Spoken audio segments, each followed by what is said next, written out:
موضوع الدرس في عقائد أهل الكتاب والرد عليهم سورة المائدة تفسير ابن كثير. الحمد لله رب العالمين والصلاة والسلام على أشرف الأنبياء وسيد المرسلين سيدنا محمد وعلى آله وأصحابه أجمعين. اللهم صل على سيدنا محمد وعلى آل سيدنا محمد كما صليت على إبراهيم وعلى آل إبراهيم في العالمين إنك حميد مجيد. أعوذ بالله من الشيطان الرجيم. بسم الله الرحمن الرحيم. لقد كفر الذين قالوا إن الله هو المسيح ابن مريم قل فمن يملك من الله شيئا إن أراد أن يهلك المسيح ابن مريم وأمه ومن في الأرض جميعا ولله ملك السماوات والأرض وما بينهما يخلق ما يشاء والله على كل شيء قدير. وقالت اليهود والنصارى نحن أبناء الله وأحباؤه قل فلم يعذبكم بذنوبكم بل أنتم بشر ممن خلق يغفر لمن يشاء ويعذب من يشاء ولله ملك السماوات والأرض وما بينهما وإليه المصير. قال المؤلف والمفسر رحمه الله تعالى أدام النفع بعلومه وعلومكم في الدارين آمين إلى أن قال يقول تعالى مخبرا وحاكيا بكفر النصارى في ادعائهم في المسيح ابن مريم وهو عبد من عباد الله وخلق من خلقه أنه هو الله تعالى الله عن قولهم علوا کبیرا. اب مفسر رحمۃ اللہ علیہ ان آیات کی تفسیر میں ارشاد فرماتے ہیں کہ اللہ خبر دیتے ہیں، اللہ نے بیان فرمایا ہے کفر نصارہ کے بارے میں کہ نصرانیوں میں اتنا بڑا کفر تھا کہ انہوں نے حضرت عیسیٰ علیہ السلام کے بارے میں نعوذ باللہ یہ عقیدہ بنا لیا کہ وہ اللہ ہے، وہ الہ ہے، وہ معبود ہے، حالانکہ حضرت عیسیٰ علیہ السلام جو ہیں عبد من عباد اللہ، وہ اللہ کے بندوں میں سے ایک بندہ ہے، خلق من خلق اللہ، اللہ کی مخلوق میں سے مخلوق ہے. تو جو مخلوق ہے وہ کیسے خدا بن سکتا ہے؟ جو مخلوق ہے وہ کبھی خالق نہیں بن سکتا، اور جو خالق ہے وہ کبھی مخلوق نہیں بن سکتا ہے، اور جو عبد ہے وہ کبھی معبود نہیں بن سکتا ہے، اور جو معبود ہے وہ کبھی عبد نہیں بن سکتا. اسی لیے آپ نے قرآن پاک میں پڑھا ہے کہ حضور صلی اللہ علیہ وسلم کو جب معراج ہوا تو یہ بڑا عظیم معجزہ تھا کہ زمینوں سے آسمانوں کی سیر کرنا، سدرۃ المنتہا پہ جانا، جنت میں جانا.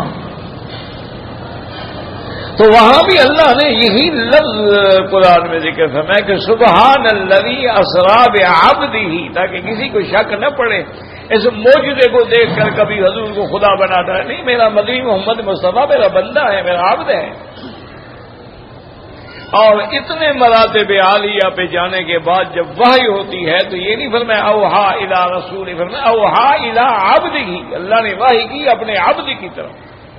تو اشارہ ہوا کہ بندہ جتنا اونچا ہو جائے بندہ بندہ رہتا ہے، اور اگر اللہ عرش سے نزول فرما کے آسمان دنیا میں تشریف لے آئے تو خدا رہتا ہے، ہمیشہ یاد رکھیں۔ تو حضرت عیسیٰ علیہ السلام جو ہیں عبد من عباد اللہ۔ اور دوسری بات کو ذرا عقلی طور پہ سمجھنے کی کوشش کریں کہ انسان جو ہے وہ اولاد کے لیے بڑی تمنا رکھتا ہے۔ اللہ کے پیغمبر اولاد کے لیے دعائیں کرتے رہے کہ رب لا تذرنی فردا وانت خیر الوارثین، رب هب لی من لدنک ذریۃ طیبہ، اللہ سے دعائیں مانگتے۔ کیوں کہ انسان اولاد کا محتاج ہوتا ہے کہ اولاد ہوگی تو بڑھاپے میں میرا سہارا بنے گی۔ اس لیے اللہ نے اولاد کو بھی حکم دیا ہے کہ وَخْفِضْ لَهُمَا جَنَاحَ الذُّلِّ مِنَ الرَّحْمَةِ، کہ اگر والدین بوڑھے ہو گئے ہیں تو ان کے آگے نرمی کے ساتھ جھک جاؤ، ان کے حکم کی تعمیل کرو اور ان کے سامنے کبھی اکڑ نہ دکھاؤ۔ فَلَا تَقُل لَّهُمَا اُفٍّ، ان کو کبھی نہ جھڑکو، وہ جو کہیں ان کے حکم کی تعمیل کرتے رہو۔ ہاں اگر وہ تمہیں یہ کہیں کہ شرک کرو تو پھر بات نہ مانو۔ تو اب یہ ہے کہ والدین جو ہیں اولاد کی احتیاج ہو۔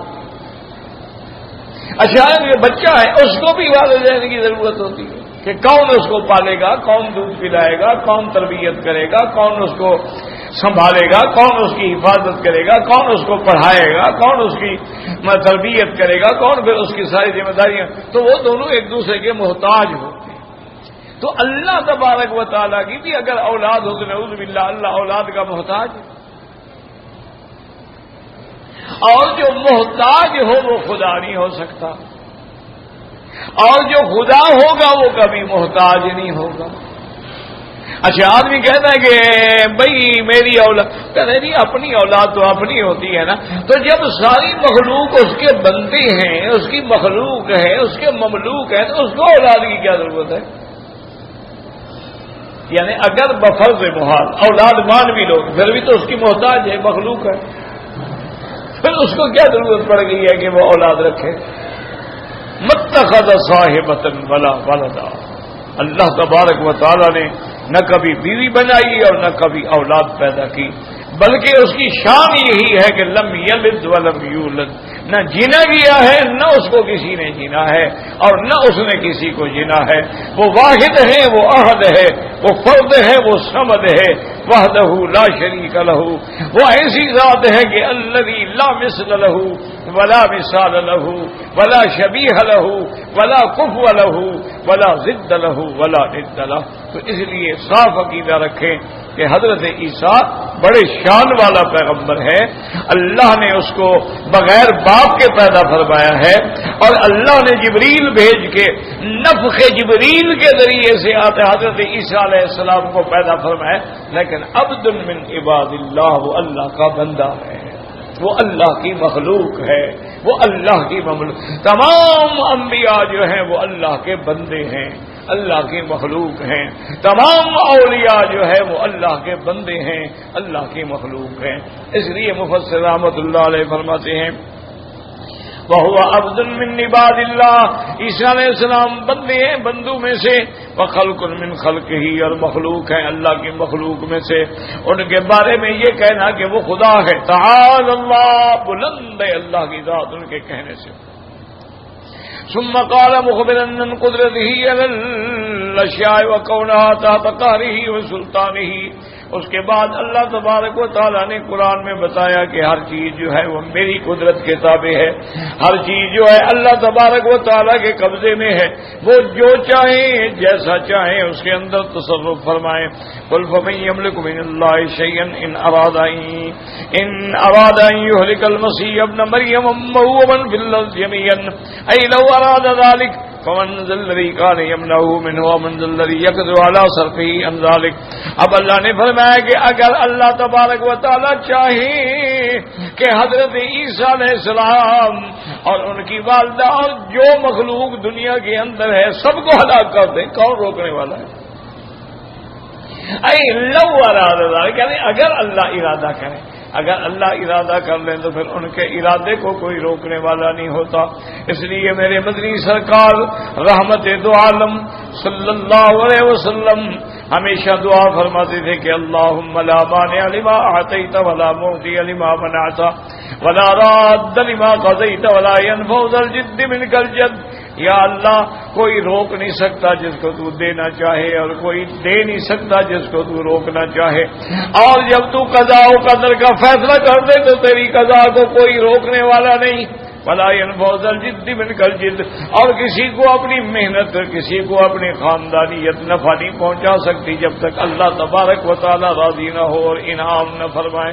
تو اللہ تبارک و تعالی اگر چاہے ساری مخلوق کو ہلاک کر دیں. کیوں؟ اللہ کی شان یہ ہے انما امرہ اذا اراد شیئا ان یقول له کن فیکون.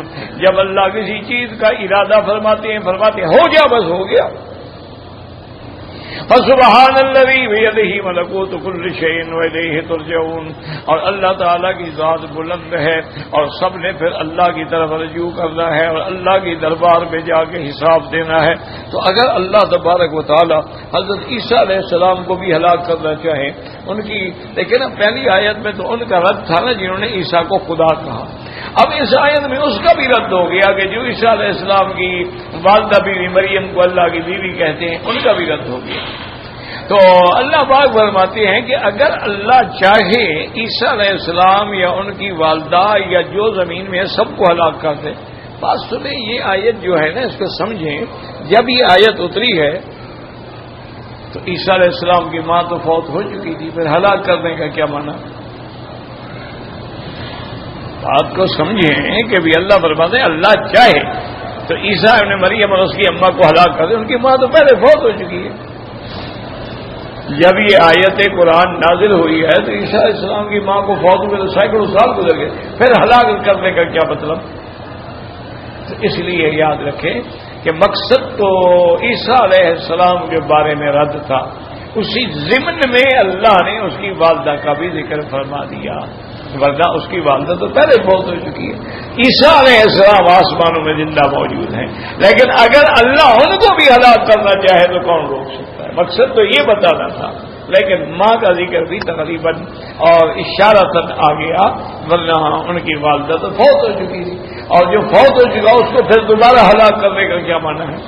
جیسے کہ باقی پوری مخلوق کا ذکر آ گیا. تو اس لیے اللہ تبارک و تعالیٰ نے ارشاد، اور مقصود یہ تھا کہ جو ان کو بیوی باندھتے ہیں یا ثالث و ثلاثہ باندھتے ہیں ان کا بھی رد ہو جائے.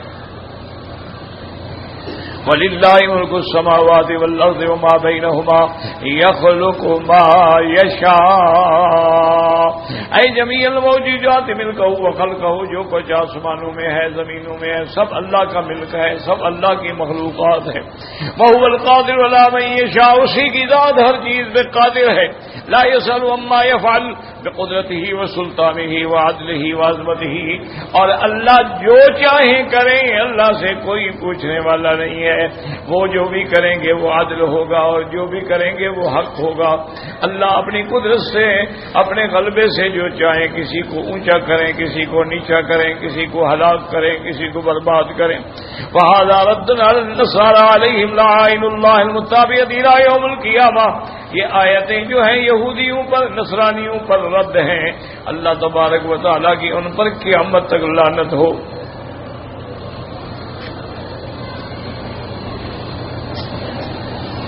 ثم قال تعالى رادنا اليهود والنصارى في كذبهم وافترائهم. وقالت اليهود والنصارى نحن أبناء الله وأحباؤه أي نحن منتسبون إلى أنبيائه وهم بنوه وله بهم عناية وهو يحبنا. ونقلوا عن كتاب الله تعالى قال لأبيه عيسى أنت ابني بكري فعملوا هذا غير تاويله وحذفوه. وقد رد عليهم غير واحد ممن أسلم من أخراهم وقالوا هذا يطلق عندهم على التشريف والإكرام كما نقل النصارى عن كتاب عيسى قال لهم إني ذاهب إلى أبي وأبيكم يعني ربي وربكم. ومعلوم أنهم لم يدعوا لأنفسهم من النبوة ما ادعوها بعيسى عليه السلام، وإنما أرادوا من ذلك مجدهم لديه وحجرتهم عنده ولهذا قالوا نحن أبناء الله وأحباؤه. اب اللہ تعالیٰ ان کے دوسرے عقیدے کا رد کرتے ہیں. ایک تو یہ عقیدہ تھا نا جی کہ نعوذ باللہ ثم نعوذ باللہ کہ حضرت عیسیٰ خود خدا، اس کا رد ہو گیا. دوسرا عقیدہ ان کا کیا تھا کہ خدا تو نہیں ہے لیکن اللہ کا بیٹا. قالت الیہود عزیر ابن اللہ کہ عزیر علیہ السلام اللہ کا بیٹا. وقالت النصارى المسیح ابن اللہ، اور نصرانیوں کا عقیدہ تھا کہ حضرت عیسیٰ خدا کا بیٹا. یہ دو. اور تیسرا عقیدہ ان کا کیا تھا کہ نحن ابناء اللہ واحباؤہ کہ ہم بھی خدا کے بیٹے ہیں اور خدا کے محبوب ہیں. تو بات سمجھیں کہ بیٹے کا کیا معنی. تو اس لیے علماء فرماتے ہیں کہ سابقہ شریعت جو ہے نا اس میں بعض باتیں اشارات میں کنایات میں بھی تھیں. وہ کہتے ہیں کہ بیٹے کا معنی یہ نہیں سمجھتا، وہ سمجھتے تھے کہ حقیقتاً خدا کا بیٹا ہے. معنی یہ ہے کہ جیسے بیٹا بندے کو محبوب ہوتا ہے، پیارا ہوتا ہے، آدمی کہتا ہے دیکھو جی میں نے اس کو اپنا بیٹا بنایا ہوا ہے. تو اس طرح اللہ کے وہ اتنے پیارے ہیں کہ گویا کے بیٹے ہیں. وہ کہتے یہ نہیں کہتے کہ بیٹا ہے. اچھا، اسی طرح ہندوستان میں کچھ قومیں ہیں جو اپنے آپ کو سورج بنسی کہلاتے ہیں، سورج بنسی.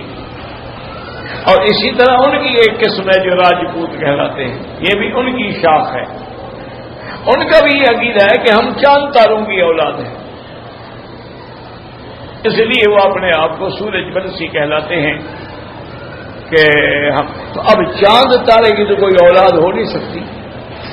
چاند تارا کو مذکر ہے، مؤنث ہے، کو میاں بیوی ہے، کہ توالد ہے، تمناثر. تو معنی یہ ہے کہ ہم یعنی ان کے محبوب ہیں. اسی طرح وہ کہتے ہیں کہ ایک دفعہ حضرت عیسیٰ علیہ السلام نے فرمایا تھا کہ انی اذهب الى ابی و ابیکم کہ میں تمہارے باپ اور اپنے باپ کی طرف جا رہا ہوں. مانا تھا الى ربی و ربکم یعنی تمہارے رب اور اپنے رب کی طرف جا رہا ہوں. تو اس کو کنایا میں یہ لفظ بطور کنایا استعمال ہو، حقیقت نہیں ہو.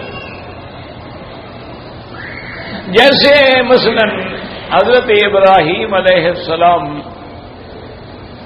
جب جا رہے تھے تو ظالم بادشاہ جو تھا وہ اس آدمی کو پکڑ لیتا تھا، اگر اس کی بیوی خوبصورت ہو تو اس کی عورت چھین لیتا، اور پھر جب تک چاہتا نعوذ باللہ اس کو اپنے محل میں رکھتا. لیکن اس کی ایک عادت یہ تھی کہ وہ عورت چھینتا تھا جو شادی شدہ ہو. ایک تو کسی کنواری لڑکی کو بھی نہیں چھینتا تھا اور کسی کی بہن بیٹی کو بھی نہیں چھینتا تھا. شادی شدہ ہو عورت ہو وہ سمجھتا تھا کہ اس کے ساتھ جو بھی میں منہ کالا کروں گا کوئی پتہ نہیں لگے گا نا، پہلے سے شادی شدہ ہے. اور اگر کوئی لطفہ ٹھہر بھی گیا تو میں کہوں گا اس کے اپنے خاوند کا ہے، میرا تھوڑا ہے. اس کا خاوند ہے، شادی شدہ ہے، اس کا ہوگا. تو اس کی یہ عادت ہے. اب حضرت ابراہیم علیہ السلام نے فرمایا کہ اگر تم سے پوچھے کہ تم کون ہو تو تم کہہ دینا کہ میرا بھائی ہے. مجھ سے پوچھیں گے کہ کون عورت ہے، میں کہہ دوں گا اختی میری بہن ہے. تو بہرحال اب مقصد کیا تھا، اسی کو ایک حدیث میں لفظ کذبات سے بھی ذکر کیا گیا ہے. یعنی 3 جھوٹ ہیں جو ابراہیم علیہ السلام نے بولے، وہ جھوٹ نہیں ہے. یعنی بظاہر آدمی کو جھوٹ معلوم ہوتا ہے، وہ جھوٹ نہیں ہے، وہ توریہ. حضرت ابراہیم علیہ السلام کا یہ کہنا کہ تم میری بہن ہو، کیا مانا کہ دین کی بہن ہو. انما المؤمنون اخوۃ، ہر کلمے پڑھنے والا ایک دوسرے کا بھائی ہے. تو دین میں تو بہن ہے نا وہ، لیکن نکاح کے بعد وہ بیوی ہے. اصل میں تو ہر مسلمان ایک دوسرے کا بھائی ہے. اس لیے یہ کلام جو ہے توریہ کہلاتا ہے کہ ایسا کلمہ استعمال کرو کہ جس میں دونوں احتمال ہوں، اور حقیقت میں دیکھا جائے تو حضرت ابراہیم علیہ السلام نے نعوذ باللہ جھوٹ نہیں بولا، نبی جھوٹ سے پاک ہوتے ہیں۔ تو بعض علماء تو یہ کہتے ہیں کہ وہ بھی مجازن کہتے تھے خدا کا بیٹا، مجازن کہتے تھے کہ ہم اللہ کے بیٹے ہیں۔ معنی یہ ہے کہ جب ہم اس کے بیٹے کے چاہنے والے ہیں، پیارے ہیں، تو گویا ہم بھی بیٹے ہو گئے، بیٹے کا دوست بھی بیٹا ہوتا ہے، ورنہ حقیقت وہ یہ نہیں سمجھتے تھے کہ ہم بیٹے ہیں۔ کہ وہ کہتے ہیں کیسے ہو سکتا ہے جو آدمی اپنی ماں کے پیٹ سے پیدا ہوا ہو خدا کا بیٹا کیسے بن سکتا ہے؟ جس آدمی نے ماں کے پیٹ میں رہ کے، جس کی غذا کیا تھی، ماں کا خون تھا جو حیض میں بند ہو گیا اور بیٹے کی غذا بنتا رہا، وہ کیسے خدا ہو سکتا ہے؟ جو آدمی 9 مہینے ماں کے رحم میں قید رہے وہ بھی خدا ہوتا ہے، خدا کا بیٹا ہوتا ہے؟ کیا ہے؟ وہ کہتے ہیں یہ محبت میں کہتے تھے کہ بھائی حضرت عیسیٰ اللہ کے محبوب ہیں، اللہ نے ان کو بیٹا بنایا ہے، اور ہم بیٹے کے محبوب ہیں تو لہذا ہم بھی بیٹے ہو گئے۔ تو یہ کلام وہ اس طرح کرتے تھے، یہ حقیقت نہیں تھی بلکہ یہ مجاز تھا۔ اب اللہ تبارک و تعالی نے رد فرمایا کہ جس بات میں شبہ پڑے، اور شبہ بھی توحید کے بارے میں ہو، تو اس لفظ کو استعمال ہی کیوں کرو؟ بات سمجھو۔ اب مثلا کافر حضور کو کہتے تھے راعینا، لفظ تھا راعینا، حضور میری طرف توجہ فرمائیں، رعایت فرمائیں، تو کہہ دیتے راعینا، یہ تو ہمارے بکریوں کا چروالا ہے۔ اللہ نے حکم دے دیا کہ لا تقولوا راعینا، خبردار آئندہ یہ لفظ نہ کہو میرے نبی، تاکہ جس لفظ میں احتمال پیدا ہو سکے وہ لفظ بھی کیوں استعمال کرو۔ اسی لیے جیسے لفظ غلام، اب لفظ غلام جو ہے ہمارے ہاں غلام کے معنی میں بھی ہے، نوکر کے معنی میں بھی ہے، عبد کے معنی میں، لیکن قرآن میں تو غلام ابن کے معنی میں ہے، اولاد کے معنی میں ہے، لڑکے کے معنی میں ہے۔ کہ جب اللہ تبارک و تعالی نے ابراہیم علیہ السلام کو خوشخبری دی کہ ہم بشرناہ بغلام حلیم، ہم آپ کو بیٹا دیں گے بڑے علم والا اور حلم والا، قال انا یکون لی غلام، مجھے کیسے بیٹا ہوگا، میں بوڑھا ہو گیا، میری بیوی 60 ہو گئی۔ تو غلام بمانی ابن ہے، تو اس لیے علماء عرب کہتے ہیں کہ کسی کا نام غلام اللہ نہ رکھو، غلام مصطفیٰ نہ رکھو، غلام محمد نہ رکھو، کیونکہ مانا ہوگا محمد کا بیٹا، اللہ کا بیٹا، عیسیٰ کا بیٹا۔ تو کہتے ہیں جس لفظ میں شبہ پڑے وہ لفظ استعمال نہ کرو۔ اب ہمارے ہاں یہ مانا نہیں ہوتا نا، لیکن عربی جو عرب زبان جاننے والے ہیں وہ تو سمجھتے ہیں نا کہ بھائی غلام بمانے لڑکا ہے، انا یکون لی غلام، فبشرناہ بغلام علیم، فبشرناہ بغلام حلیم۔ تو قرآن نے تو غلام مانے ابن کے معنی میں لیا ہے۔ تو اگر ہم کہیں گے غلام محمد تو مانا ہوگا عربی لغت کے سامنے تو محمد مصطفیٰ کا بیٹا، ہم تو کہتے ہیں نوکر، خادم، لیکن ان کے لغت قرآن میں تو بیٹے کے معنی میں استعمال ہوتا ہے۔ تو جس لفظ میں یاد رکھو کوئی شبہ پڑتا ہو اس لفظ سے بھی احتیاط کرو۔ اسی لیے عرب علماء منع کرتے ہیں کہ کسی کا نام غلام نبی، غلام محمد، غلام رسول رکھا جائے، یا کسی کا نام کسی بزرگ کو کہا جائے کہ مولانا، وہ کہتے ہیں انت مولانا، مولانا جو ہے اللہ کی صفت ہے، کسی بندے پہ اس لفظ کا استعمال نہ کرو۔ ان اللہ ہوا مولا، اللہ مولا ہے۔ اسی لیے حضور نے فرمایا تھا اللہ مولانا ولا مولانا، حالانکہ وہ جائز ہے، لیکن جب شبہ پڑے تو آدمی وہ کام کیوں کرے؟ بات سمجھیں کہ جس کام کے اندر شبہ پڑ جائے اس کام کو کیوں کیا جائے، اس سے بچنے کی کوشش کی جائے۔ تو بہرحال دیکھیں نا اللہ نے کتنا پیارا اللہ پاک نے فرمایا یاد رکھو اگر تم خدا کے بیٹے ہو یا پیارے ہو یا محبوب ہو، دوسرے مقام میں فرمایا قل یا ایھا الذین ھادوا ان زعمتم انکم اولیاء للہ من دون الناس فتمنوا الموت۔ اللہ نے فرمایا کہ اے یہودیو، اگر تم دعویٰ کرتے ہو کہ تم اللہ کے دوست ہو، اللہ کے بیٹے ہو، اللہ کے محبوب ہو، تو موت کی تمنا کرو، جاؤ اللہ کے پاس، کیونکہ درمیان میں تو موت ہی حائل ہے نا، مرنے کے بعد ہی اللہ ملے گا نا، تو تمنا موت، موت کی تمنا کرو۔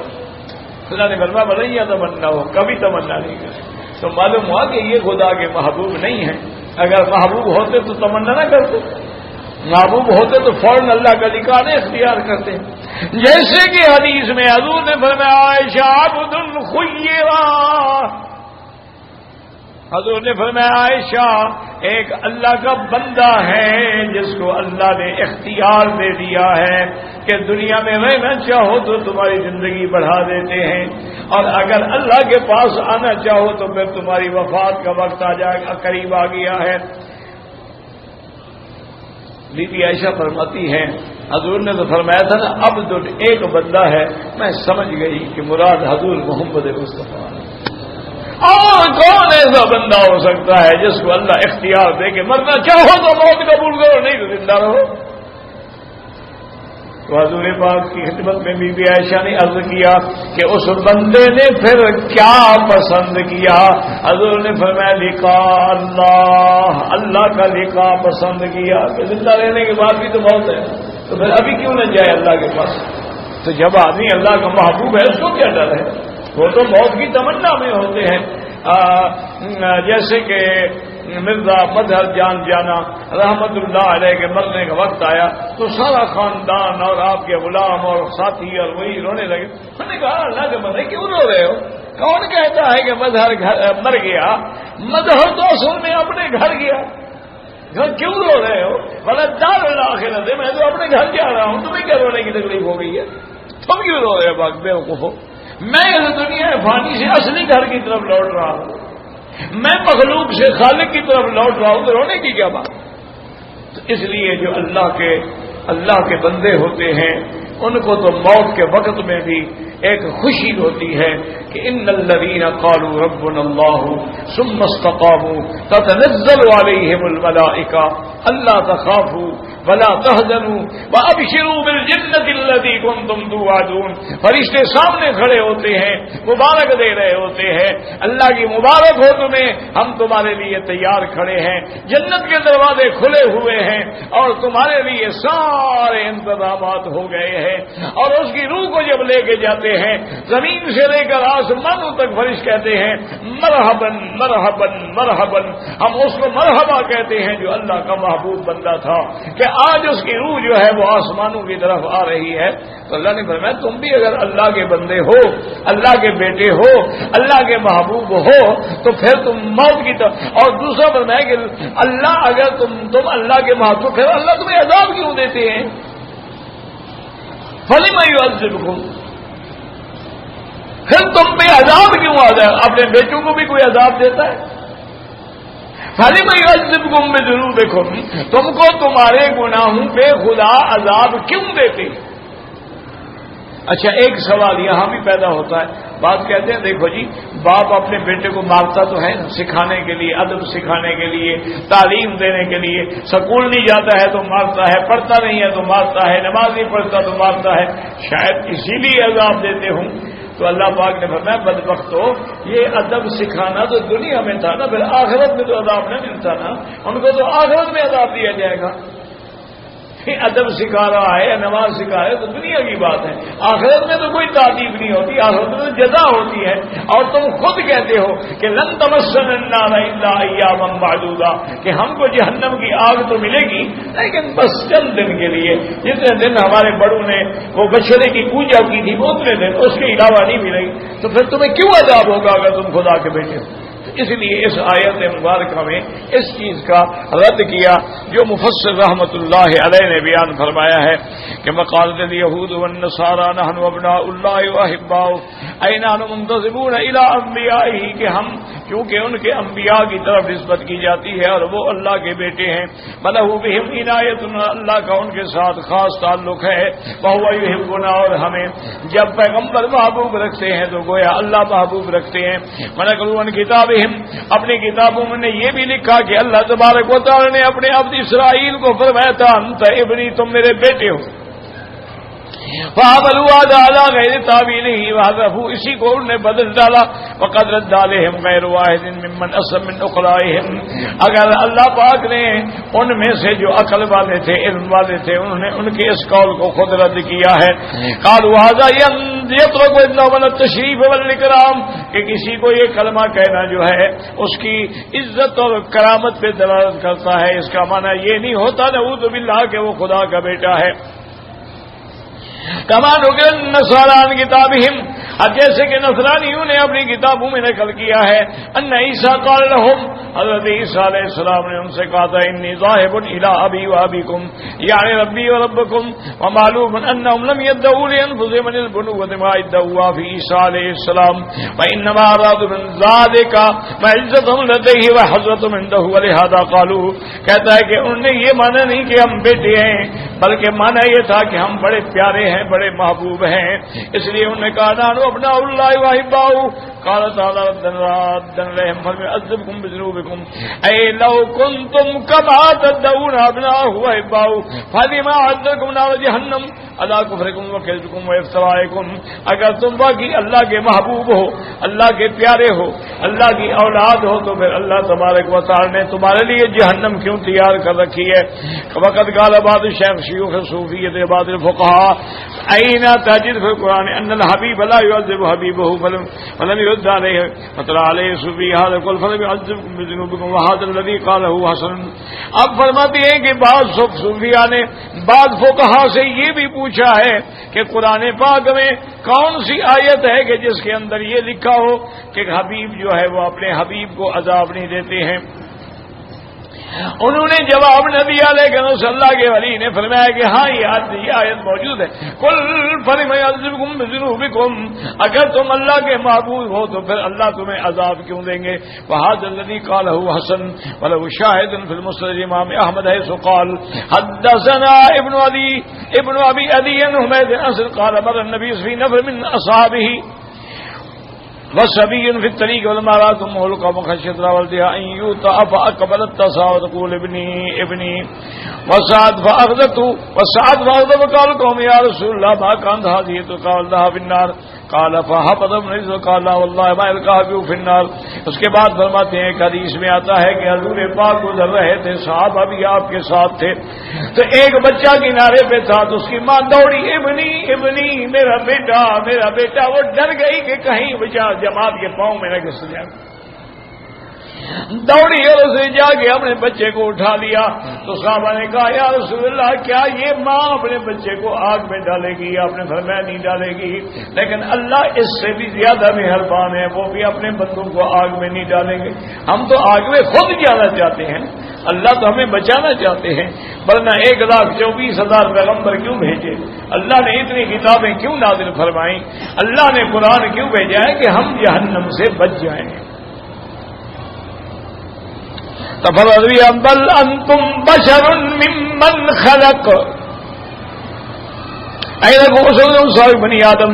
اللہ نے فرمایا تم بھی انسان ہو مخلوقات میں سے جیسے آدم کی باقی اولاد ہے. وهو سبحانه الحق في جميع عباده يغفر لمن يشاء ويعذب من يشاء. اللہ تبارک و تعالیٰ حاکم ہے تم مخلوق ہو تم اس کے بندے ہو.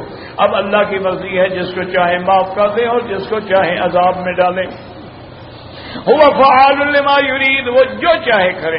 لا معقب لحکمه اس کے حکم کو کوئی ٹالنے والا نہیں. وهو سریع الحساب جلد حساب لینے والے ہیں. وللہ ملک السماوات والارض ما بینہما اللہ ہی کے لیے ہے آسمانوں میں اور زمینوں میں اور جو اس کے درمیان میں ہے. اللہ کا ملک ہے اللہ کا ملک ہے اللہ کی مخلوق ہے. الجمیع ملکہ وتحت قہرہ وسلطانہ، سب کچھ جو ہے اس کے ملک ہے، اس کے مخلوق ہے، اس کے قدرت کے تابع ہیں، کسی کی کوئی طاقت نہیں۔ وإلیہ المصیر، اور مرنے کے بعد ہم نے اسی کی طرف لوٹنا ہے۔ وإلیہ المرجع والمآب الیہ ویحکم فی عبادہ ما یشاء والعدل الذی لا یجور، اور جب ہم سب اس کے سامنے جائیں گے قیامت میں تو اللہ فیصلہ فرمائیں گے اپنے بندوں کا، اور اللہ اپنے فیصلے میں کسی پہ کبھی ظلم نہیں فرماتے ہیں، اللہ ظلم سے پاک ہیں۔ ان اللہ لا یظلم مثقال ذرۃ فی السماوات ولا فی الارض، اللہ ایک ذرے کے برابر بھی کسی پہ ظلم نہیں فرماتے۔ اللہ جس کو جہنم میں ڈالیں گے یہ اس کا اپنا ظلم ہے۔ وما ظلمناہم ولکن کانوا انفسہم یظلمون، اللہ فرماتے ہیں ہم نے ان پہ ظلم نہیں کیا، انہوں نے خود ظلم کیا اپنے جانوں کے اوپر۔ وروى محمد بن اسحاق عن محمد بن محمد عن اکرامہ سعید بن جبیر بن باز قال واتى رسول بن نعمان بن عاصى وبحر بن عمرو والشاس بن عدي فكلموا وكلم رسول الله صلى الله عليه وسلم الى الله وحذرهم لكم وقالوا ما خوفنا يا محمد نحن والله ابناء الله اباه كقول النصارى فانزل الله فيهم۔ اب اس روایت میں آتا ہے کہ حضرت ابن عباس فرماتے ہیں کہ حضور کی خدمت میں کچھ لوگ آئے، نعمان ابن عاصی، بحر ابن عمرو اور وشاس ابن عدی، انہوں نے کلام کیا، حضور پاک نے ان کو اللہ کی توحید کی دعوت دی اور اللہ کے عذاب سے ڈرایا، تو انہوں نے کہا حضور ہمیں نہ ڈرائیں، ہم تو اللہ کے بیٹے ہیں، اللہ کے محبوب ہیں، ہمیں تھوڑا عذاب ہوگا کہ آپ ہمیں عذاب سے ڈرا رہے ہیں۔ تو اللہ تبارک و تعالی نے قرآن میں یہ آیات نازل کی۔ وقالت اليهود والنصارى نحن ابناء الله وإلى آخر وروى النبي هذه الرواية من طريق أصحاب المسلمين قال وقالت اليهود والنصارى نحن ابناء الله وإباه أما قالوا نحن ابناء الله قال إن الله وعلى إسرائيل أي ولدك بكري من الولد فيدخلهم النار فيقولون في 40 ثم تطهرهم وتطهرهم ثم ينادي مناد نخرجوا كل مقتول من ولد اسرائیل وخرجوا بذلك قالوا نصرنا لله ما يرضى۔ ان کا یہ عقیدہ تھا کہ ہمیں آگ میں ڈالا جائے گا لیکن چند دنوں کے لیے، ہم ہمیشہ آگ میں نہیں رہیں گے، ہمیں آگ میں ڈالیں گے، پھر اس کے بعد اللہ تعالیٰ حکم فرمائیں گے کہ ان میں جو بھی مختون ہے بنی اسرائیل میں ان کو جہنم کی آگ سے نکالا جائے۔ تو اللہ کے پیغمبر نے فرمایا بدبختو اگر تم اللہ کے محبوب ہو، اللہ کے بیٹے ہو، فلم یعذبکم بذنوبکم، پھر تم کو کیوں عذاب دیں گے گناہوں کا؟ واللہ اعلم۔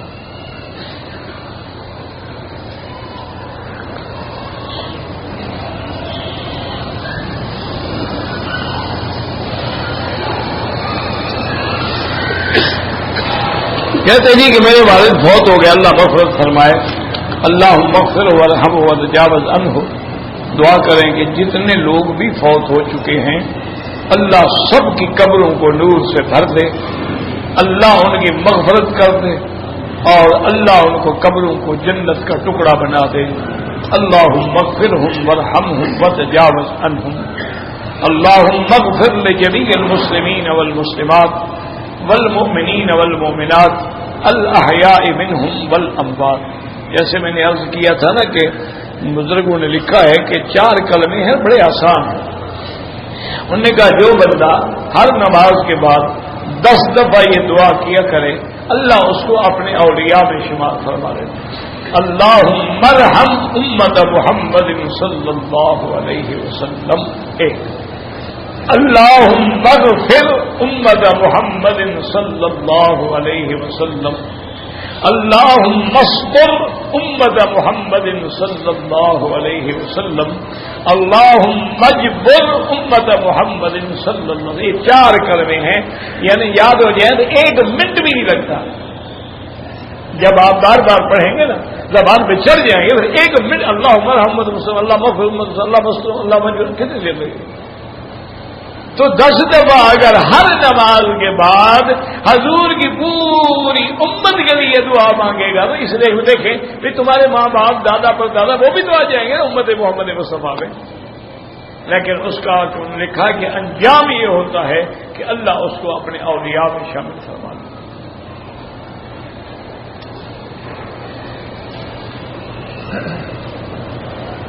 کہتے جی کہ شیعہ کہتے ہیں کہ متا کرنا جو ہے وہ اپنی ماں سے اور بہن سے بھی جائز ہے، لعنت اللہ علیہم، اللہ کی لعنت ہو ان لوگوں پر جو یہ عقیدہ رکھیں۔ اللہ کا قرآن کہتا ہے حرمت علیکم امہاتکم و بناتکم و اخواتکم، تم پر تمہاری مائیں میں نے ہمیشہ کے لیے حرام کر دی ہیں، تمہاری بہن، تمہاری بیٹیاں، یہ حرمت تبعیدی ہے جو کسی طرح بھی حلال نہیں ہو سکتی ہیں۔ اور بہرحال میں نے تو نہیں پڑھا، متے کے تو وہ قائل ہیں، لیکن میں نے یہ نہیں پڑھا کہ وہ کہتے ہوں کہ ماں سے یا بہن سے متا جائز ہے۔ ہاں متا ان کے نزدیک نعوذ باللہ عبادت ہے۔ اسی لیے میں نے عرض کیا تھا نا آپ کو کہ شیعہ کوئی مذہب نہیں ہے، یہ لوگوں کو غلط فہمی ہے۔ اصل میں وہ سمجھتے ہیں کہ شیعہ کو مذہب، کوئی مذہب نہیں۔ وہ ایک مثال مشہور ہے نا کہ ملا دو پیادہ تھا، اس کا یہ لقب تھا ملا دو پیادہ۔ اکبر بادشاہ کے بڑا یعنی قریب تھا، ملا دو پیادہ ہو گیا، اور اس کے بعد وہ ابو الفضل ہو گیا، فیضی ہو گیا، اسی طرح اور بھی کچھ لوگ تھے۔ یہ بادشاہ کے بڑے مقرب تھے اور ہر وقت بادشاہ کے پاس رہتے تھے، اور کوئی نہ کوئی بات کرتے تھے کہ بادشاہ کو ہنسائیں، خوش رکھیں، کوئی چٹکلا سنا دیا، کوئی محاورہ سنا دیا، بادشاہ خوش ہو جائے۔ اب فضل اور فیضی یہ چاروں شیعہ تھے، وہ چاہتے تھے کہ ہم بادشاہ سے شیعہ کے مسئلے پہ بات کریں، تو انہوں نے بادشاہ سے کہا حضرت ہم نے آپ سے خصوصی بات کرنی ہے، لیکن شرط یہ ہے کہ یہ جو ملا دو پیادہ ہے نا پاگل، اس کو نہیں آنے دینا اس نے، یہ بے وقوف ہے، پتہ نہیں کہاں سے کہاں بات نکالتا ہے، بکواس کرتا ہے، جاہل آدمی ہے۔ انہوں نے کہا تھا کہ دیکھو اپنی پارٹی کا بندہ ہے، یہ بات تو غلط ہے کہ اس کو ہم روک دیں، ہاں یہ میں پابندی لگا دوں گا کہ بولنا نہیں۔ انہوں نے کہا چلو جی یہ جی۔ اب بادشاہ نے حکم دیا ملا دو کہ بھائی کل رات جو میٹنگ ہے نا اس میں تم نے آنا ہے، تمہاری پارٹی ممبر ہو، لیکن بولنا نہیں ہے، کل ابو الفضل اور فیضی نے بات کرنی ہے۔ انہوں نے کہا جی ٹھیک۔ وہ ساری بادشاہ کی مجلس جب لگ گئی، ملا دو پیادہ جو تشریف لائے نا جی، تو اپنی جوتیاں جو تھیں نا وہ بغل میں دبا کے،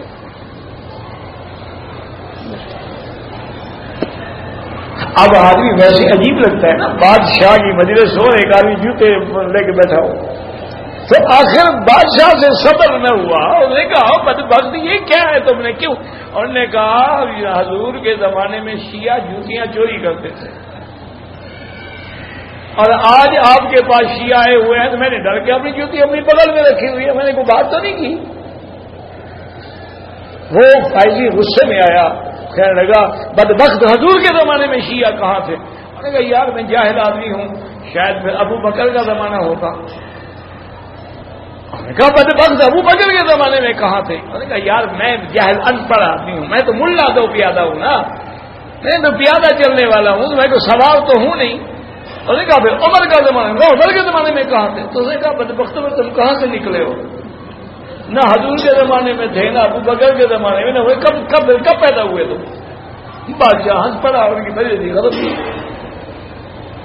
تو بات یہ ہے کہ یاد رکھو یہ مذہب نہیں ہے۔ ایک انگریز نے کتاب لکھی ہے، انگریزوں کو آپ بھی برا کہتے ہیں، میں بھی برا کہتا ہوں، لیکن ان میں ایک خوبی ہے، وہ ہمارا بڑا دانا دشمن ہے، اور وہ جو کام کرتے ہیں نا اس میں محنت کرتے ہیں، ریسرچ کرتے ہیں۔ ہمارے یہاں رواج ہو گیا نا، اب آپ دیکھیں نا ہر سال کئی حج کی کتابیں چھپ جاتی ہیں۔ ہوتا کیا ہے کہ مولوی صاحب ایک 10 کتابیں رکھ لیتے ہیں، ایک مسئلہ ادھر سے ایک ادھر سے ایک ادھر سے ایک ادھر سے، اس کو تھوڑا سا رد و بدل کے ساتھ جمع کیا، کتاب پہ اپنا نام لکھ دیا۔ محنت نہیں کریں گے بھائی، تم نے حج پہ کتاب لکھنی ہے، ریسرچ کرو، محنت کرو کہ اب امت کو کیا مشکلات ہیں۔ حضور کے زمانے میں 1,24,000 آدمی آیا تھا حج کرنے کے لیے، اور سارا میدان تھا، کوئی مکان ہی نہیں تھا، جمرات میں کوئی مکان ہی نہیں تھا، کوئی بلڈنگ ہی نہیں تھی، کوئی سڑک ہی نہیں تھی، کوئی دیوار ہی نہیں تھی۔ اب جو حالات پیدا ہو گئے ہیں، ان کو سامنے رکھنے کے بعد علماء چاہیں اور بیٹھے اور اجتہاد کریں کہ اب ہم کیا کریں، اب بتائیں کہ ہم طواف کیسے کریں، اب بتائیں کہ ہم صفا مروہ کیسے دوڑیں۔ عام بندے کو تو پتہ ہی نہیں لگتا بیچارے کو کہ صفا کدھر ہے اور مروہ کدھر ہے، سمجھ ہی نہیں آتی اس کو۔ عام آدمی کو سمجھ ہی نہیں آتی کہ حجر اسود کدھر ہے، رکن یمانی کدھر ہے، رکن عراقی کدھر ہے، رکن شامی کدھر ہے۔ عام آدمی کو سمجھ ہی نہیں آتی کہ ملتزم کدھر ہے۔ عام آدمی کو سمجھ ہی نہیں آتی کہ اشہر حج میں جو عمرہ کرے گا کہاں سے، اپنے وطن سے، مدینے سے، طائف سے، ریاض سے، مسجد عائشہ سے، جیرانہ سے، اس میں محنت کرو۔ کیا کہہ سکتا ہے آدمی سوا اللہ کے آگے رونے کی، اور کچھ نہیں ہو سکتا۔ اس انگریز نے ریسرچ کی، اس نے محنت کی، اس نے کہا کہ میں نے تمام ادیان کا مطالعہ کیا ہے، میں نے بدھ مت کا مطالعہ کیا ہے، میں نے ہندو مت کا مطالعہ کیا ہے، میں نے یدھ مت کا مطالعہ کیا ہے، میں نے مجوسیت کا مطالعہ کیا ہے، میں نے سورج پرستو کا مطالعہ کیا ہے، میں نے وثنیت کا مطالعہ کیا ہے، میں نے صائبیت کا مطالعہ کیا ہے، میں نے اسلام کا مطالعہ کیا ہے، پھر میں نے شیعیت کا مطالعہ کیا ہے، میں نے خارجیت کا مطالعہ کیا ہے۔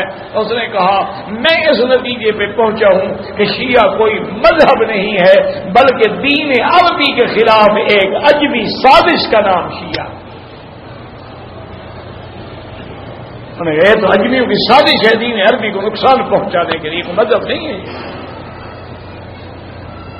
اس لیے جب آدمی تحریک چلاتا ہے نا جی، اس کو اپنے ممبر بنانے کے لیے ہر قسم کی لالچ دیتا ہے۔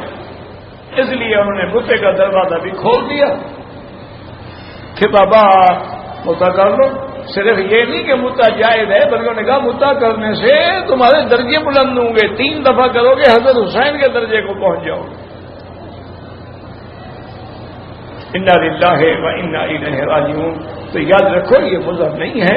متے کا ذکر قرآن میں، حدیث میں موجود ہے، قرآن میں بھی ضمناً موجود ہے، لیکن ابتدائے اسلام میں متا حلال تھا، پھر حضور پاک نے نہا عن المتعۃ وعن لحوم الحمر الاہلیہ، اس کے بعد حضور نے متے کو ہمیشہ کے لیے حرام کر دیا، اور قرآن نے بھی حرام کر دیا کہ الا علی ازواجہم او ما ملکت ایمانہم، کہ اب صرف 2 چیزیں حلال ہیں، یا بیوی ہو یا مل کر یمین باندھی ہو، فمن ابتغى وراء ذلك فاولئک هم العادون، ان 2 کے سوا اور کوئی قسم بھی اختیار کرو گے تو تم حد سے گزرنے والے۔ اچھا اب باندھی ہے نہیں، کیونکہ جہاد ہی نہیں رہا تو باندھی کہاں سے آئے؟ باندھی تو وہ ہوتی ہے نا، جہاد کرو، اللہ اسلام کو فتح دے، ملک فتح ہو، ان کا مال غنیمت ہے، اور لڑکیاں جو ہیں باندیاں ہوں گی، جہاد تو ہے ہی نہیں، تو لہٰذا باندھی تو ختم ہو گئی۔ اب باقی کیا رہا؟ علی ازواجہم، صرف بیوی، چاہو تو 1 کر لو، چاہو 2 کر لو، چاہے 3 کر لو، چاہے 4 کر لو، کوئی منع نہیں، لیکن نہ متع نہ اور کوئی طریقہ، سب طریقے جو ہیں وہ حرام۔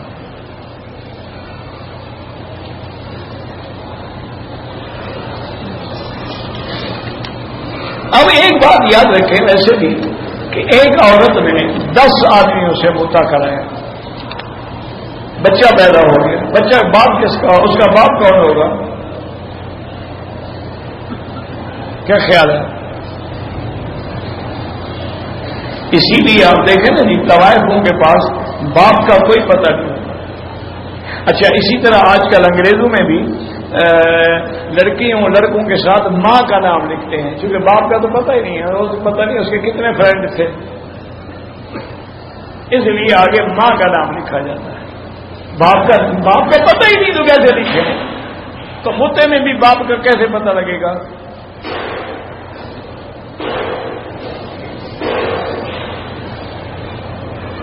حضور کے روضہ مبارک پہ جب ہم جائیں تو کتنی دفعہ صلاۃ و سلام پیش کریں؟ ادب یہ ہے کہ جاتے ہوئے پیش کرو اور پھر آتے ہوئے پیش کرو، اور باقی جتنے دن مدینہ شریف میں رہو، گھر میں، گلی میں، سڑک میں، مسجد میں، حرم میں، ہر وقت درود شریف کی کثرت کرو۔ صلاۃ و سلام ادب کا تقاضا یہی ہے کہ جب جائیں صلاۃ و سلام عرض کریں، اور جب واپس آنا ہو تو صلاۃ و سلام عرض کریں۔ ویسے علماء کہتے ہیں روز بھی عرض کریں تو منع نہیں ہے، لیکن افضل یہی ہے۔ ہر نماز کے بعد کوئی ضروری نہیں ہوتا۔ کہتے جی کہ حرم کے دروازے کے باہر میدان ہے، اس میں لوگ جوتے پہن کے پھرتے ہیں، پھر نماز ہو جاتی؟ بالکل ہو جاتی، کیوں نہیں ہو جاتی؟ بات یہ ہے کہ وہ جگہ پاک ہے تو ہو جاتی ہے، نہ پاک ہے تو مسجد میں بھی نہ پاک ہو تو نہیں ہوتی۔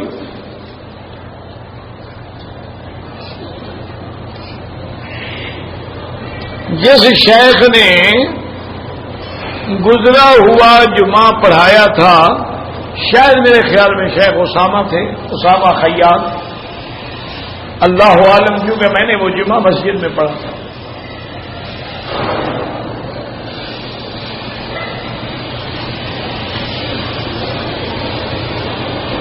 اگر کوئی آدمی بسم اللہ اللہ اکبر کہہ کے بندوق سے شکار کرے اور شکار مر جائے، وہ حرام ہے، کیونکہ گولی ضرب مارتی ہے، یہ تیر کی طرح اندر سے نہیں نکل جاتی ہے، یہ چوٹ مارتی ہے، یعنی وہاں دیکھیں گے نا آپ معلوم ہوگا پھنس گیا ہے بس، اس لیے حرام۔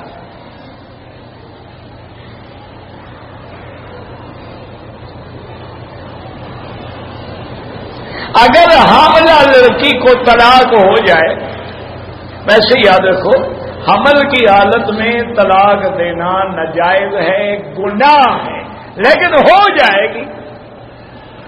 ایک ہوتا ہے جواز اور ایک ہوتا ہے نفاذ، یاد رکھو فرق ہے مسئلے میں۔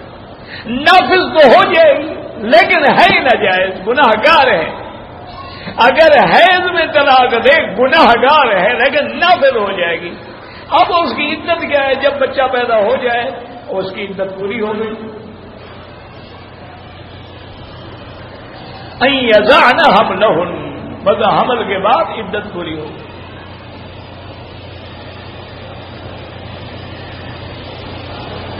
اگر ایک مرد نے اپنی بیوی کو 3 طلاقیں دے دی مغلظہ، اب اس کے بعد خاوند کے گھر میں رہے، بالکل نہیں، اس کے لیے اجنبی ہے وہ، اب تو اس کی بیوی ہے ہی نہیں نا، اور نہ کوئی رجوع کا راستہ ہے، لہذا اس کے گھر میں اس کو رہنے کی اجازت نہیں۔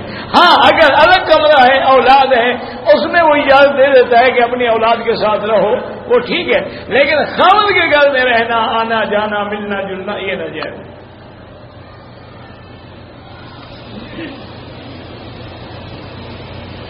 داڑھی کٹانا تو حرام، ہاں ٹھیک کرانا جائز ہے، بالکل اس کو بنائیں۔